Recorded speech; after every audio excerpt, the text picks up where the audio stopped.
The most dangerous person in the room is not the one shouting at you. It's the one smiling at you, while sharpening a knife behind their back. Imagine standing in a bright room. Across from you, someone greets you with warmth, their voice sweet as honey. But behind that mask, they are counting your every step, measuring every weakness, waiting for the perfect moment to strike. This is the true face of danger. Not the enemy who shows himself, but the so-called ally who pretends to stand beside you. 5 centuries ago, Machiavelli warned, "He who seeks to deceive will always find someone willing to be deceived." And the Stoics knew this truth well. Marcus Aurelius reminded himself each morning, "Today I will meet liars, traitors, and selfish men, not to hate them, but to prepare his mind." Today's journey is about exposing those masks, layer by layer. 7 identification tactics from Machiavelli, sharpened by the cold discipline of Stoicism. So you will not only recognize deception, but master the art of staying calm, steady, unshaken, like a Roman emperor standing tall in the storm. If this message resonates with you, consider joining us here at The Stoic Habit. Subscribe not just for another video, but for a practice of strength, clarity, and inner freedom. Now, let's begin. 1. The smokescreen tactic: why liars fear silence. A simple truth does not need decoration. It stands on its own, clear, light, and unshaken. But a lie? A lie always needs paint. It needs extra words, dramatic colors, and layers of unnecessary detail. Ask a direct question and watch what happens. You say, "Where were you last night?" The honest person answers in one clean breath, "I was at home." But the liar builds a theater. "I got home around 9:37, cooked some pasta, watched this one Netflix series. My phone battery dropped to 12%. Oh, and I texted Jake. You can ask him." Do you feel the difference? They don't just answer, they defend. They build a wall of words before you've even raised suspicion. Machiavelli understood this pattern centuries ago. He advised leaders to use silence like a blade. Throw out a harmless question, then fall silent. Do not nod. Do not rescue the moment with your own words. Let the silence stretch. Because silence terrifies the liar. The honest man rests comfortably in it. The liar cannot breathe there. So he fills the void with clutter, with irrelevant details, with frantic attempts to convince you of a truth he does not carry. I once had a friend in sales. During weekly reports, his boss would simply sit back and ask, "How did the week go?" Some spoke plainly. "We closed 2 deals." But this friend, he would pour out a storm of numbers, excuses, weather reports, market fluctuations, and every time, the more he explained, the more obvious it became something was being hidden. Eventually, the truth came out. His numbers were inflated. His words betrayed him before the data ever did. The Stoic philosopher Seneca once wrote, "Whoever defends himself with too many words accuses himself in the process." And that wisdom is as sharp today as it was 2,000 years ago. So here is your practice. The next time someone answers you with too much, do not interrupt. Let their own words weigh them down. Listen, observe, stay calm, because truth needs no armor. But lies, they collapse under the weight of their own decoration. 2. The mask slips, reading the face that cannot lie. You can control your words. You can rehearse a story, but you cannot command every muscle in your face. The mouth may perform, but the face always forgets the script. Imagine someone saying, "I'm happy for you," yet their smile flickers too quickly, vanishing before it reaches the eyes. Or they say, "Of course I trust you," but their gaze breaks halfway, sliding away as if pulled by gravity. Or they declare, "I would never lie to you," and their voice suddenly jumps in pitch, like a violin string stretched too tight. These are micro-expressions, tiny flashes of truth that escape before the mask is adjusted. Machiavelli would call them the cracks in the armor. The Stoics would call them reality breaking through illusion. Because no matter how polished the performance, the body always tells the story. I once watched an interview with a famous athlete accused of cheating. He denied everything with perfect words. But in the half-second before he spoke, his jaw clenched, his eyes blinked too long, and his tone betrayed a fear he could not hide. Months later, the evidence proved what his body had already confessed. Marcus Aurelius reminded himself daily, "See not what a man says, but what he does." And sometimes what he does is as small as a twitch of the lip or a shift of the eyes. So here is your practice. The next time you suspect deception, stop listening to the words you want to hear. Instead, watch the moment before the answer. Hold your gaze steady. Do not smile. Do not blink. Simply observe. You will see the hesitation, the mismatch between voice and expression, the silent confession that words tried to bury. Because a lie may dress itself in language, but the face is always naked. And once you learn to see the slip of the mask, you no longer fear deception. You witness it clearly, calmly, as if watching a play unfold on stage. 3. The script that never breathes. Why repetition exposes rehearsal. Memory is alive. It bends, it shifts, it adapts to the moment. But a lie is brittle. It must be memorized. It must be rehearsed.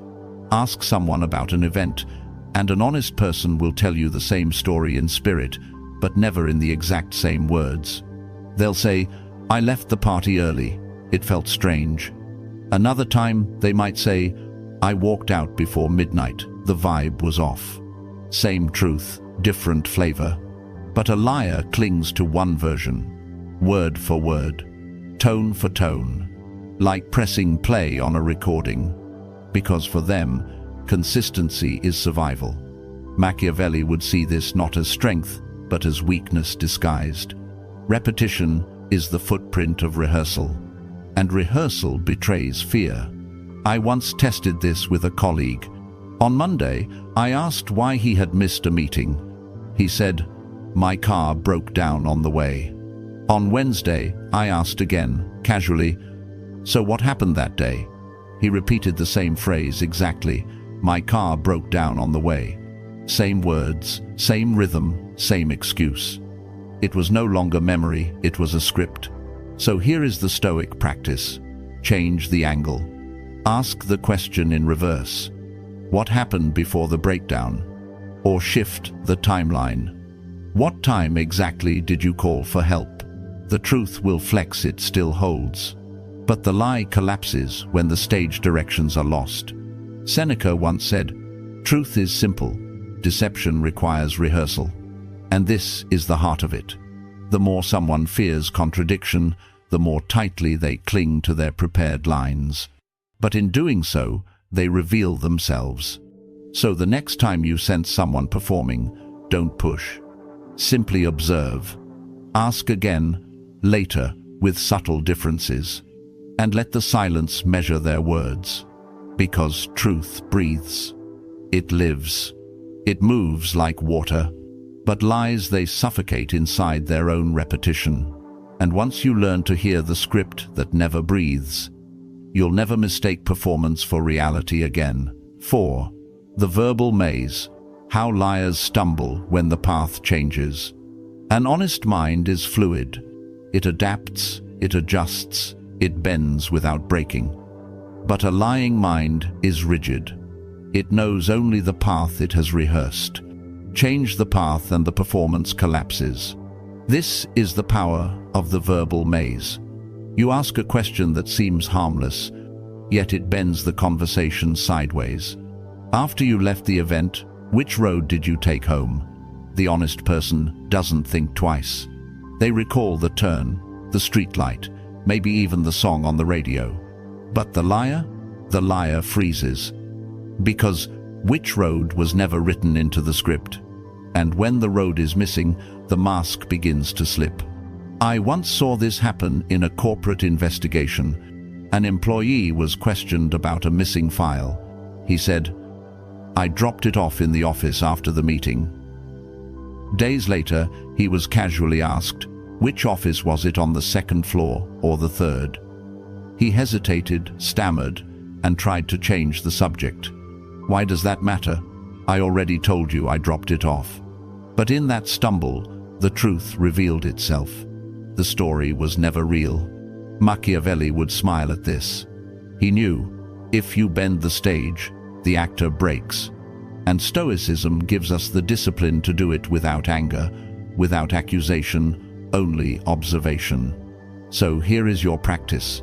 Next time, ask a follow-up that changes one small detail.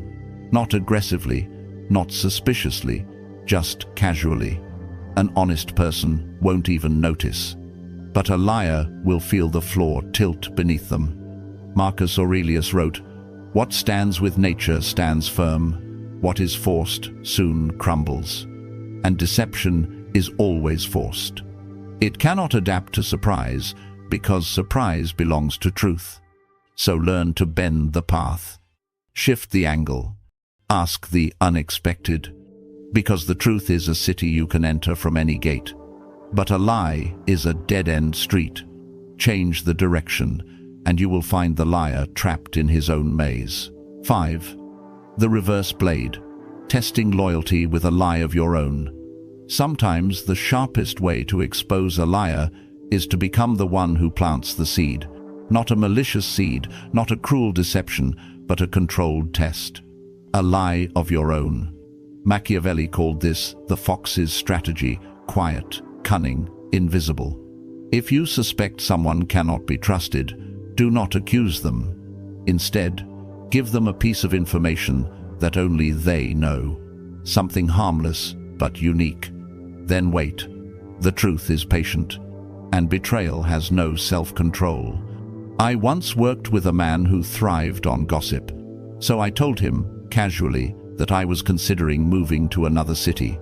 I never told anyone else. Within days, colleagues began asking me about my big move. The lie had traveled on its own feet. I didn't confront him. I didn't need to. His tongue had already revealed his loyalty. This is the reverse blade. You hand someone a weapon, dull and harmless, and watch where they swing it. If your words come back to you from another mouth, you no longer have a friend, you have a courier of deceit. The Stoics remind us, we are not here to control others, only ourselves. So use this tactic not with malice, but with discipline. Never plant a lie that can harm, only one that can reveal. You are not poisoning the well, you are simply coloring the water, so you can see where it flows. Seneca once warned, a false friend is more dangerous than an open enemy, because the enemy you can see. The false friend you cannot. So here is your practice. If you doubt someone's loyalty, give them a single thread, spun from fiction. Step back and watch who wears the cloak. This is not revenge. This is clarity. It is the art of protecting your peace by letting deception expose itself. Because the liar's worst enemy is not your anger. It is their own tongue. And when you learn to set the trap with patience and silence, the mask will always fall. 6. The controlled confession. Turning vulnerability into a mirror. There is a hidden truth about human nature. We mirror what we are given. When someone shows vulnerability, most people feel the urge to respond in kind. And liars are no different. Except they see your confession not as a bond, but as permission. Permission to finally expose their own hidden game. This is the art of the controlled confession. You do not reveal your deepest secret. You reveal a safe, calculated imperfection. Something that costs you nothing, but feels authentic enough to invite trust. I once tested this with a colleague I suspected of bending the truth. Over coffee, I said quietly, "You know, I used to lie sometimes, just to get out of uncomfortable situations. It felt awful afterward." He looked relieved. Then he leaned in, lowered his voice, and admitted, Yeah, I do that too. Actually, last week I told our manager I finished a task I hadn't even started. That moment told me more than months of observation ever could. Not because I accused him, but because I offered him a mirror, and he stepped into it. Machiavelli would call this psychological jujitsu. You use the weight of another against themselves. The Stoics would call it discipline, sharing just enough to measure a man's response without ever risking your peace. Here is your practice. Offer a controlled confession. Say, I used to exaggerate my achievements made me feel small inside. Then, watch closely. An honest soul will respond with empathy or mild agreement. But a liar? A liar will see the green light and begin to expose themselves. Remember, never confess something that can harm you. Invent a weakness if you must. One that sounds real but carries no weight. This is not self-sabotage. It is strategy. Seneca once said, "The one who pretends to open his heart too much is often the first to betray yours." So learn to open the door just a crack, enough for the liar to walk in. Because once they do, they tell you everything you need to know, without ever realizing they've spoken. 7. The reset glitch. When the performance ends, the truth appears. A lie is a performance. It is a costume worn for the stage, a smile rehearsed for the spotlight. But no one can act forever. Every mask is heavy, and eventually it slips. This is the reset glitch. The moment when the show ends, and the body reveals what the mouth worked so hard to hide. I once met with a business partner who showered me with compliments. His words were warm, his handshake strong, his smile flawless. But as we ended the meeting, I caught a glimpse of his reflection in the glass door. The smile vanished the instant he thought no one was watching. His shoulders sagged, his jaw clenched, and in that unguarded second, I saw the truth. A month later, his betrayal proved what his body had already confessed. Machiavelli would say, "Never watch a man only when he knows you're watching." The real story begins when he thinks the stage is empty. So here is your practice. Pretend to look away. Shift your eyes, but keep your awareness sharp. Observe how the face changes the second attention fades. Notice the tension in the jaw after kind words. The legs angled toward the exit while pretending to engage. The sigh that escapes once they believe the act is over. Marcus Aurelius warned, "The true measure of a man is who he is when he is alone." And in these still moments, you glimpse the solitude of truth. The honest man has no mask to drop. His posture remains steady, his tone unchanged, his presence calm whether watched or unseen. But the liar? The liar glitches when the performance resets. He cannot maintain the mask once the audience disappears. And this is your edge. You do not confront, you do not accuse. You simply observe, silently. Because the truth does not shout, it waits. And when the mask falls, when the glitch appears, you hold clarity in your hands. Not as a weapon of rage, but as a shield of wisdom. 8. From detection to strategy, the Stoic way of using clarity. You've now learned how to detect a liar. But the real question is, what comes next? Both Stoicism and Machiavelli whisper the same warning. Do not rush into confrontation. If a friend lies to you, stop giving them your secrets. If a colleague lies, keep them within sight, but never hand them power. If an enemy lies, let them keep talking. Every false word becomes a rope they quietly tie around their own neck. Seneca once wrote, "The flatterer is more dangerous than the open enemy, for at least with the enemy you can see the spear." And he was right. The hidden lie is sharper than any open attack. The 3 types of liars, as classified by Machiavelli and the Stoics. 1. The insecure pretender. They lie to inflate themselves, to appear greater than they are. They are self-deluded, living inside their own illusions. How to deal with them? Let the truth reveal itself. Place them in environments where real knowledge and skill are tested, and their false image will collapse on its own. 2. The strategic manipulator. They lie with a clear purpose: to climb higher, to divide others, to gain advantage. This is the most dangerous type. How to deal with them? Watch their allies closely. Do not confront them directly. Evidence and cold, disciplined silence are your weapons. 3. The emotional manipulator. They lie with tears, with anger, with the mask of victimhood. They twist reality to escape blame, turning every confrontation into a performance. How to deal with them? Machiavelli advises, remain silent. Stoicism teaches, remain calm.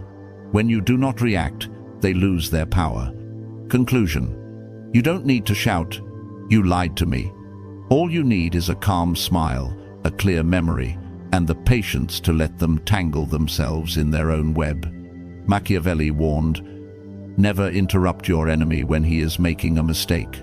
Marcus Aurelius reminded us, truth does not need to be shouted, it only needs to be seen. When you learn to watch, to stay silent, to observe, you don't just expose liars, you turn them into tools. They think they're clever, but with stoic eyes and a disciplined mind, you are already 10 steps ahead. If you've ever spotted a liar through one of these 7 signs, share your story below. And if you're ready to build an unshakable mind, subscribe to The Stoic Habit. Because once you see the truth clearly, you are no longer just protected, you are free. Leave a comment. I choose clarity over deception.